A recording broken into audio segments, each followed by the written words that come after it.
કેમ છો બધા? જય શ્રી કૃષ્ણ, જય સ્વામિનારાયણ અને ઓમ નમઃ શિવાય. બધાને હર હર મહાદેવ. આજે બહુ મસ્ત શિવરાત્રીનો દિવસ છે, શિવજીનો દિવસ છે. મોર્નિંગ થઈ ગઈ છે, મોર્નિંગના થઈ ગયા છે. એમ તો હું ક્યારની ઉઠી છું, પણ થોડી કિચનમાં જ હતી અને બસ જો હવે આવી ગઈ છું ફરીથી પાછી કિચનમાં. થોડું આમ તેમ કામ કર્યું, નાહી ધોઈને કિચનમાં આવી ગઈ છું અને અહીંયા ઓલરેડી પટેટો બાફવા મૂકી દીધા છે. તો તમે આ વિચારશો કે આવા કલરના બટેકા છે? ના, તો આ છે ને સ્વીટ પટેટો છે. શક્કરિયાનો શીરો કરવા માટે શક્કરિયા છે. તો અહીંયાથી મને લાગે 3 કલરના શક્કરિયા આવે છે. ઓરેન્જ જેવા હોય છે, એક વ્હાઈટ હોય છે અને એક આવા પર્પલ જેવા હોય છે, જે એકદમ આપણે ઓલા રીંગણ હોય ને એ રીતના. અને અહીંયા બટેકા બાફવા મૂક્યા હતા, મેં છાલ કાઢીને જ મૂક્યા હતા. સ્વીટ પટેટો મૂક્યા હતા. તો આમાં છે ને બધા આવ્યા નહોતા એટલે મેં થોડાક કુકરમાં પણ મેં સ્વીટ પટેટો અલગથી મૂક્યા હતા. તો બધું બાફવાનું કરવાનું મૂકીને પછી બીજું બધું થોડું કામ કરી અને હવે પાછું આને બનાવવાના છે. તો ચાલો બનાવવાનું સ્ટાર્ટ કરીએ. તો છે ને પર્વ ઓલવેઝ એવું કહેતો હોય છે કે એને છે ને પર્પલ કલરનો, એને શક્કરિયાનો શીરો બહુ એટલે બહુ જ ભાવે. અને પર્વની ઓલવેઝ ડિમાન્ડ હોય છે કે એને શક્કરિયાનો શીરો પર્પલ કલરનો જ ખાવો હોય છે. પણ આ વખતે વળી પર્પલ શક્કરિયા મળી ગયા. બહુ પહેલાં એક વખત અમિત લાવે ને ત્યારે ખબર નહોતી, તો ભૂલથી પર્પલ કલરના આવી ગયા હતા. પણ પછી અમે બનાવ્યો તો પર્પલ થયો ને એણે પહેલી જ વાર ખાધો ને એને બહુ ભાવ્યો હતો. તો હવે જ્યારે પણ શક્કરિયાનો શીરો કરવાનો હોય ને ત્યારે એ એવું કહે કે પર્પલ કલરનો જ મને જોઈએ છે. આજે છે ને મારે જોબ પર જવાનું છે, એટલા માટે થઈને થોડું અર્લી બધું ચાલુ કરી દીધું છે. નહીંતર તો કંઈ એવું ટેન્શન ના હોય કે થોડું કરીએ તો પણ ચાલે, પણ એટલીસ્ટ થોડુંક એકાદી વસ્તુ કરી નાખી હોય તો પછી કેવું કે પર્વ અને સનવી સ્કૂલેથી આવે ત્યારે ખાવું હોય તો ખાઈ શકે ને શીરો તો એને ભાવે છે, એટલે થોડું પેટ પણ ભરાઈ જાય. તો ચાલો હું બનાવું અને સ્મેશ કરી દઉં અને થોડી ઘણી પ્રિપરેશન કરું અને પાછી ફરીથી આવું તમારી સામે. નહીં તો હું વાતો જ કર્યા કરીશ અને ટાઈમ બહુ ફાસ્ટ જાય છે મોર્નિંગમાં. તો એક મિનિટનો શું કહેવાય કે આમ ગણતરી થતી હોય. તો થોડી વાર પછી મળીએ. તો છે ને અહીંયા જો હું શક્કરિયાનો શીરો બનાવવાનું ચાલુ કરું છું તો હું તમને બતાવું. અહીંયા આગળ એક કઢાઈ મૂકી દીધી છે અને એની અંદર ઘી એડ કરી દઈશ. તો અહીંયા ઘી પણ મેલ્ટ થઈ ગયું છે.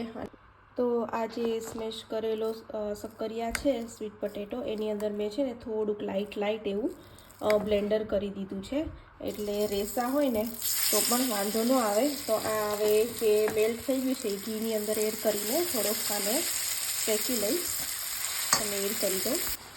તો જો આ શક્કરિયાનો કલર કેવો મસ્ત, એકદમ પર્પલ કલરનો, અને આપણા રીંગણ હોય ને એવો.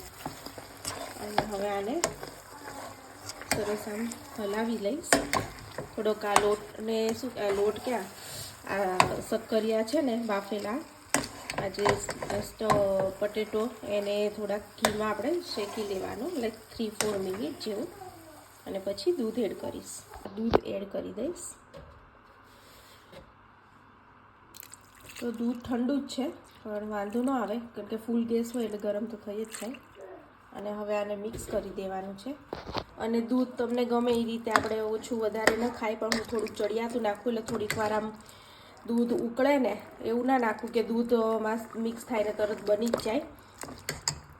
તો અહીંયા છે ને મોર્નિંગમાં એટલો બધો શું કહેવાય કે રસ છે, અને એક બાજુ શીરો બને છે અને બીજી બાજુ આ સૂકી ભાજી બનાવી છે. તો એના માટેનું ઓઇલને મૂકી દીધું છે ગરમ થવા. તો જ્યારે જોબ પર જવાનું હોય ને અને આવી રીતે લંચ બનાવીને જવાનું હોય એટલે એટલી બધી વાર લાગે ને એટલો બધો આમ રશ થઈ જાય ને. હજી આમાં મેં દૂધ નાખ્યું હતું તો એ હજી થયું નથી. કારણ કે હું દૂધ છે ને થોડું વધારે રાખું છું, એટલે કેવું કે આમ સરસ ટેસ્ટ આવે છે. હું બતાવું. હજી આ થોડુંક લિક્વિડ જ છે, એટલે પછી દૂધ એકદમ ઉકળે ને ત્યાં સુધી આમ સરસ મસ્ત શીરો છે ને એકદમ આમ કે હલવા જેવો થાય, એટલે દૂધ થોડું વધારે રાખતી હોઉં છું.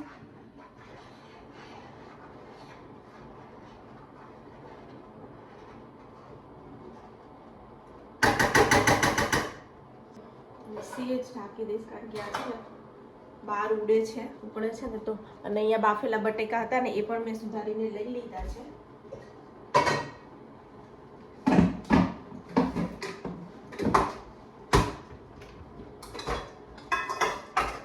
તો ચાલો આનો વઘાર કરી લઉં. તો અહીંયા આગળ છે ને જો હું જોબે જવા માટે તો નીકળી છું, પણ ટ્રાફિક એટલો બધો છે કે ગાડી હલતી જ નથી. બતાવું, જો ટ્રાફિક એટલો બધો છે, ધીમી ધીમી ગાડી જાય છે. આ તો એટલી ચાલી, બટ 2-3 જગ્યાએ એટલો રોડ વર્ક ચાલે છે ને 2-3 જગ્યાએ, તો 1 અવર થાય છે. નહીંતર 35 મિનિટ થતી હતી, એના બદલે 1 અવર પૂરો લે છે ટાઈમ. અને હ્યુજ ટ્રાફિક છે. સામેની લાઈન ક્લિયર છે, પણ આ બાજુથી તો જો માય ગોડ. થોડો રેઇન પણ આવે છે, ક્લાઉડી છે, પણ થોડી ઠંડી ઓછી છે આજે. પણ વેધર એકદમ ડાર્ક છે. ત્યાં છે ને સલૂને તો પહોંચી ગઈ છે, અને અહીંયા વેધર આજે કેટલું ખરાબ છે, એકદમ રેની છે. અને આ રેનમાં પેલા ટ્રી ઉપર બાય ઊભા છે, જો દેખાય છે, ટ્રી કટ કરવા માટે આવ્યા છે. હેલો, ટ્રી કટ કરે છે, કેટલું રિસ્કી છે. સ્લાઇડિંગ ડાઉન, નીચે કેવી રીતે ઉતરે છે. મને લાગે કાઉન્સિલિંગ તરફથી જશે આ કટ કરવા વાળું. ચાલો અંદર ક્લાઇન્ટ છે તો અંદર જાઓ.